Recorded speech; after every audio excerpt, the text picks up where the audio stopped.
കഥകളി. കേരളത്തിലെ തനത് കലാരൂപമാണ് കഥകളി. ടോട്ടൽ തിയേറ്റർ, വെട്ടത്ത് സമ്പ്രദായം, കലകളുടെ രാജാവ്, നൃത്തനാട്യം എന്നിങ്ങനെയെല്ലാം കഥകളി അറിയപ്പെടുന്നു. കഥകളിയുടെ ആദ്യകാല രൂപമാണ് രാമനാട്ടം. കൊട്ടാരക്കര തമ്പുരാൻ രചിച്ച രാമനാട്ടത്തിൽ നിന്നാണ് കഥകളി പരിണമിച്ചതെന്ന് വിശ്വസിക്കപ്പെടുന്നു. രാമനാട്ടം രചിച്ചിരിക്കുന്നത് മലയാള ഭാഷയിലാണ്. കഥകളിയുടെ സാഹിത്യരൂപം അറിയപ്പെടുന്നത് ആട്ടക്കഥ. കഥകളിക്ക് ഉപയോഗിക്കുന്ന സംഗീതമാണ് സോപാന സംഗീതം. ചെണ്ട, മദ്ദളം, ഇടയ്ക്ക, ഇലത്താളം, ചേങ്ങില എന്നിവ കഥകളി സംഗീതത്തിൽ ഉപയോഗിക്കുന്ന പ്രധാന വാദ്യോപകരണങ്ങളാണ്.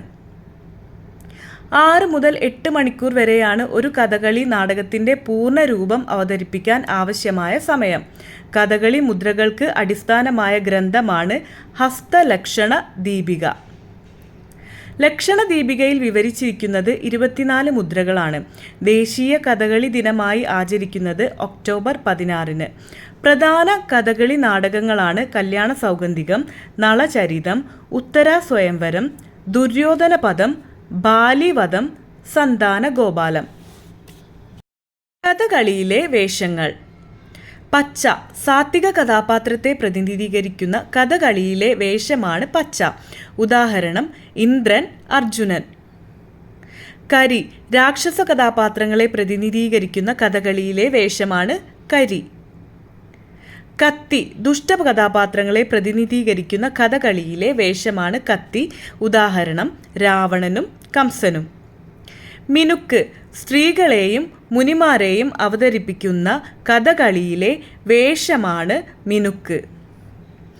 താടി. താടി 3 വിധത്തിലുണ്ട്: വെളുത്ത താടി, ചുവന്ന താടി, കറുത്ത താടി. വെളുത്ത താടി മനുഷ്യാതീതമായി കഴിവുള്ള ഹനുമാനെ പോലെയുള്ള കഥാപാത്രങ്ങളെ പ്രതിനിധീകരിക്കുന്നു. ചുവന്ന താടി ദുഷ്ട കഥാപാത്രത്തെ പ്രതിനിധീകരിക്കുന്നു. കറുത്ത താടി വേടന്മാരെയും നായാട്ടുകാരെയും പ്രതിനിധീകരിക്കുന്നു. കഥകളിയിലെ പ്രധാന ചടങ്ങുകൾ. കേളികൊട്ട്. കഥകളിയുണ്ട് എന്ന് ദേശവാസികളെ അറിയിക്കുന്ന ചടങ്ങാണ് കേളികൊട്ട്. അരങ്ങുകേളി. കഥകളി തുടങ്ങി എന്ന് അറിയിക്കുന്ന ചടങ്ങാണ് അരങ്ങുകേളി. തോടയം അഥവാ ഇഷ്ടദേവത പൂജ. 2 മിനുക്ക് വേഷങ്ങൾ തിരശീലയ്ക്ക് പിന്നിൽ നിന്ന് ഗായകർ ചൊല്ലുന്ന ഈശ്വര സ്തുതികൾക്കനുസരിച്ച് നൃത്തം ചെയ്യുന്നതിനെ തോടയം എന്ന് പറയുന്നു. വന്ദന ശ്ലോകം. പൊന്നാനി എന്ന പ്രധാന പാട്ടുകാരനും ശിങ്കിടി എന്ന 2ാം പാട്ടുകാരനും ചേർന്ന് പാടുന്നതിനെ വന്ദന ശ്ലോകം എന്ന് പറയുന്നു. പുറപ്പാട്. ഒരു പുരുഷവേഷവും സ്ത്രീവേഷവും തിരശീല നീക്കി രംഗപ്രവേശം ചെയ്യുന്ന പ്രാർത്ഥനോപരമായ ചടങ്ങാണ് പുറപ്പാട്. ധനാശി. കഥകളി അവതരണത്തിലെ പ്രധാന ചടങ്ങാണ് ധനാശി. തിരനോട്ടം. കഥകളി തുടങ്ങുമ്പോൾ ആദ്യമായി ആലപിക്കുന്ന ഗാനം. കഥകളിക്ക് വേഷമണിയുന്നതിന് ചുട്ടിക്കുത്ത് എന്ന് പറയുന്നു. രാമനാട്ടത്തിൻ്റെ ഉപജ്ഞാതാവ് കൊട്ടാരക്കര തമ്പുരാൻ. കൃഷ്ണനാട്ടത്തിൻ്റെ ഉപജ്ഞാതാവ് മാനവദേവൻ രാജാവ്.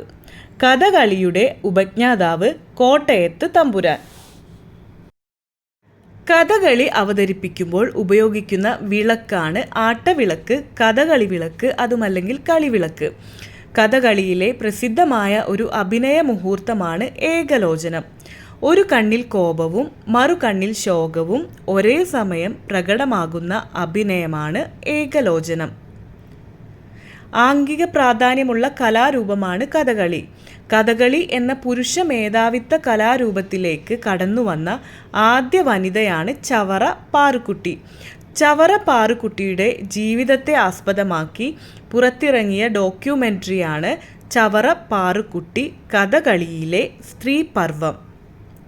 കഥകളിയിൽ ഉപയോഗിക്കുന്ന പ്രധാന രാഗങ്ങൾ: സാമന്തലഹരി, ഇന്തളം, പുറനീര്, മാരതനാശി, എരിക്കിലകാമോദരി, ഖണ്ഡാരം, ഫടി.